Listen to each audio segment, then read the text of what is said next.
कुर्बानी का मकसद, अब असल में कुर्बानी का मकसद क्या है? कुर्बानी जो हम काट रहे हैं उसका मेन मकसद क्या है? चलो अल्लाह की रज़ा के लिए तो काटते हो, अल्लाह की रज़ा के लिए तो नमाज भी पढ़ लेंगे ना, अल्लाह का जिक्र भी कर लेंगे ना, तो उसके लिए बकरा या जानवर काटना क्यों ज़रूरी है? कितने ही लोग ऐसे हैं गरीब जिनको अक्खे साल एक बार भी बकरे का गोश्त खाने नहीं मिलता। बकरे का नाम इसलिए ले रहा हूँ क्योंकि वो महंगा है। बड़े का मिल जाएगा, घेंटे का मिल जाएगा, मुर्गी का मिल जाएगा, लेकिन बकरे का नहीं मिलेगा। कितने ही लोग ऐसे, और जो खुराक अल्लाह ने बनाई है वो हमको लेना ज़रूरी है। तो बकरे में भी कुछ ना कुछ चीज़ ऐसी है जो हमारे लिए ज़रूरी है खाने के लिए, तो कम से कम कुछ नहीं तो साल में तो एक बार गरीब खा लेवे। तो बकरा ईद का गोश्त ज़्यादा से ज़्यादा किसको देने का? गरीब को, क्योंकि ये कुर्बानी का मकसद है कि जो बेचारे गरीबी के कारण छोटे का गोश्त यानी बकरे का गोश्त ना खा पाए तो उनको देवे।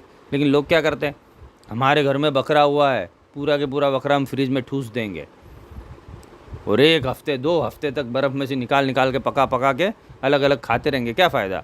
तुम्हारे पास तो पैसा है, तुम तो और ले आओगे अक्खे साल में। बेहतर है उनको दो जिनके पास खाने नहीं हैं।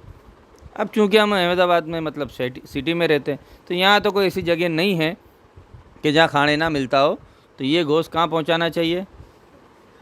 गाँव में। लेकिन गाँव में गोश्त पहुँचाने में कौन पकड़ लेता है? पुलिस।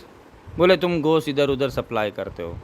तो ऐसा फितने में भी पड़ने की ज़रूरत नहीं है। तो हमसे जो गरीब मांगना है उनको थोड़ा थोड़ा क्या कर दो, दे दो। 3 हिस्से करो। कितने हिस्से करो? 3। पहला हिस्सा गरीबों का, दूसरा हिस्सा रिश्तेदारों का, रिश्तेदारों के घर पे पहुंचा दो या रिश्तेदारों को घर पे बुला के ही खिला दो ताकि मोहब्बत बढ़े। हाँ, साल में एक बार मिलते कितने जने तो बकरा ईद ईदी मिलते।